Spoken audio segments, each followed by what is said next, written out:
never liked him in the first place. I just hope Taylor doesn't hate me for this.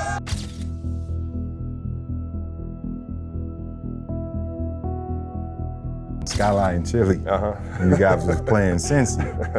So I wanted to ask you, Skyline Chili or KC Barbecue? I'm taking KC Barbecue every day, twice a day. So Blake Lively just leaked footage of Travis Kelce's orgy with his black housekeepers. Apparently, Travis made it a point to only hire black workers. At first, fans thought he was only being picky, but according to Blake, Travis has a black fetish. And Taylor, she did the obvious thing after finding out the truth. She called off the engagement because even if things with her best friend have been rocky for months, Taylor knows Blake's not playing about this. The internet has been accusing Travis of having a black fetish for months. Some fans suspected he was code switching with Taylor for the spotlight. Antonio Brown seemed to suggest it as well. He attacked Taylor and Travis in a fiery tweet on X. Travis Kelce needs some black bleep, bro washed. Now at first, Antonio was blasted for his racist comments, but now after Blake has stepped into the ring, fans believe Antonio was only trying to hint at the truth, which is that Travis has a thing for black women. I was listening to you guys on the podcast New Heights when you had Patrick on. I guess he asked Patrick if he was gonna get some Skyline Chili. And you guys was playing Cincy. So I wanted to ask you, Skyline Chili or KC Barbecue? I'm taking KC Barbecue every day, twice a day. And honestly, Travis's relationship history proves that he has a black fetish as well. Over the years, he has only been spotted with black women. There was Maya Benberry, who he dated for 8 months back in 2016. When she was a contestant on the e-dating reality show, Catching Kelce. Maya beat out 50 other women vying for Travis's heart. She says they dated for 8 months before it all came crashing to an end. You thought you were going to marry him? I did. Were you in love with him? I was. And then Kayla Nicole swooped in 2017. She was Travis's girlfriend for almost 5 years. Valentine's Day is coming up. Do you have any Valentine's Day plans? I plan on doing something.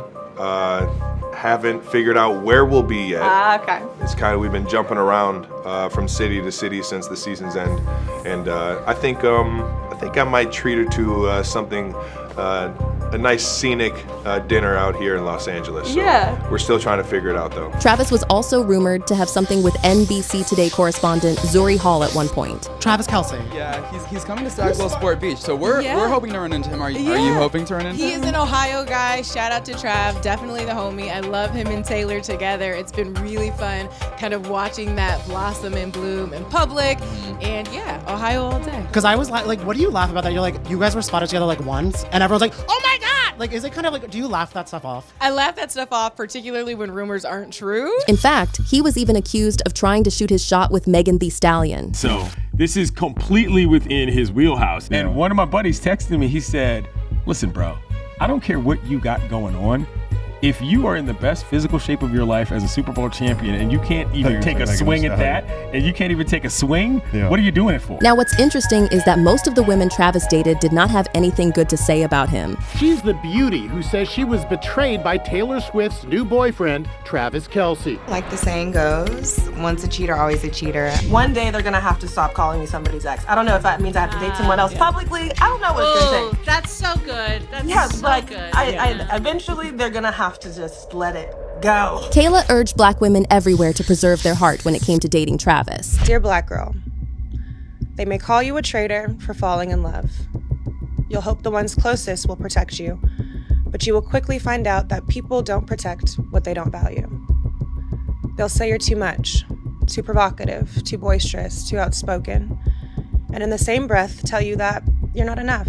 Meanwhile, Maya called him a narcissist. Certain qualities don't change in men. I feel like Travis is a narcissist, so most narcissists don't change. In fact, she even questioned the authenticity of his romance with Taylor. During an interview with Insider Edition, she said, "The only reason I question the genuineness of the relationship is because he's talking to the media a lot." Now, according to sources, Taylor did not want to believe the rumors at first, but now that it's her best friend speaking the facts, and she can't ignore those, which is why she has called off the wedding. Now, that's shocking for some fans, because at first, Taylor's PR team tried to lay the blame for the wedding delay on on Blake. The Sun reported that Taylor is thinking about putting the wedding on hold since she got named in Blake's lawsuit against Justin Baldoni. According to legal analysts, even though Taylor was not named as a defendant or a plaintiff, she could be called as a hostile witness if the case goes to trial, which is currently expected to begin in May 2026. But here's where things get interesting. According to The Sun, Travis was the one anxious about the situation. Here's what one insider reported. The possibility of having to cancel or reschedule plans because of a court appearance would be a massive disappointment in his eyes. But fans had a hard time believing it, since the last time they checked, Taylor was looking forward to the wedding. She even had a date picked out. And get this? She paid off a bride to book the venue for that particular date. Could you imagine being the bride that was like, I'm not moving my wedding date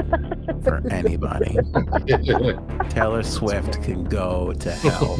So it was honestly hard to believe that a court date could derail her plans, and that's when fans started noticing the inconsistencies. Like how Taylor and Travis looked like two strangers who were forced to stand next to one another at the iHeart Music Awards. Radio music artist Taylor Swift, of course.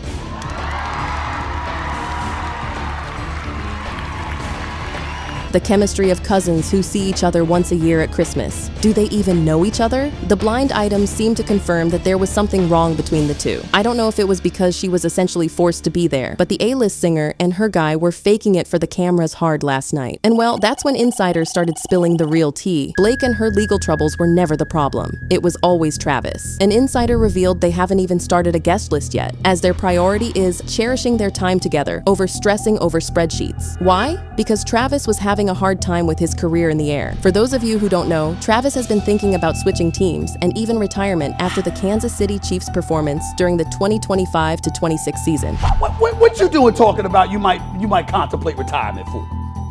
Listen, it changes every single day, man. I love everything that I'm doing in this building, but at the end of the day, I'm not having that extreme success on the field as I have individually, man. But I'm excited. I'm excited for these next couple games to play up at Arrowhead to finish this season off.